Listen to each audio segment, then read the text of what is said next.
There are a couple of ways to look at this California trip for Ottawa. They finished with a win, a loss, and a shootout loss to Anaheim. They do get 3 points of a possible 6 on the road. Well, the first game against San Jose, the game was stolen by Linus Ullmark. You're outshot 39-11. He was brilliant, and he delivered the 2 points.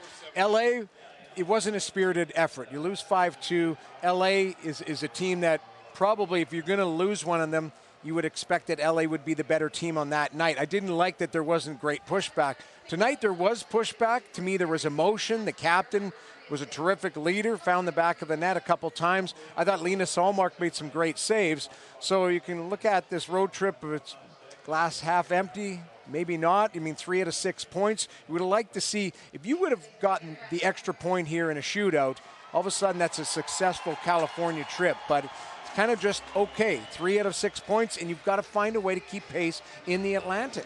Just 2 wins for Ottawa now in its last 9 games in Anaheim. But now, as you mentioned, not a lot of home games coming up for Ottawa over the next month, but a 4-game homestand coming up, starting with Detroit on Thursday night. And Detroit is a team you're right in the thick of things in that Atlantic. So a must-win situation. You do have some time to relax after this road trip out in California. You go home, you travel on the Monday, you play on Thursday, so you can get your legs underneath you. But it's about having a spirited effort on home ice. You mentioned a 4-game homestand. They've got to get points. You've got to at least win 3 out of 4 to be happy with what you could be doing to head back out on the road. Now, we've seen Tim Stützle and Brady Tkachuk playing very well for Ottawa of late. We also saw Nick Cousins score in this game. Ottawa needs more of that. They do. More depth scoring. I think Amadio is a guy that I would circle. Shane Pinto has 1 goal on the season.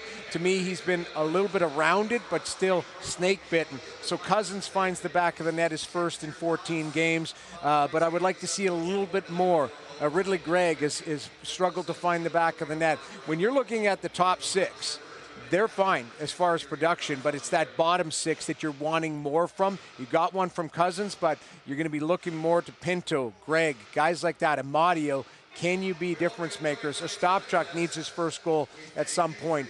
That's how you're going to get wins on a particular night, with depth scoring.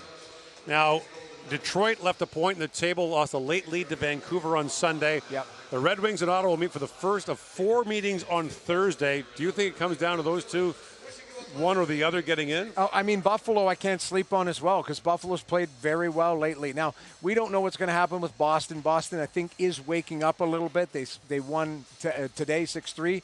So to me, it could come down between Buffalo, Detroit, and Ottawa. One of them makes the playoffs, and it's going to be who wants it the most, who's playing the best, most consistent. About goaltending, it's easy narrative. The spine of your team has to be your best, and that starts with goal and defensemen and your top players. Your top players have to deliver. So Linus Ullmark, the one positive I will take is I thought he looked really good on this trip, and we've seen some consistency.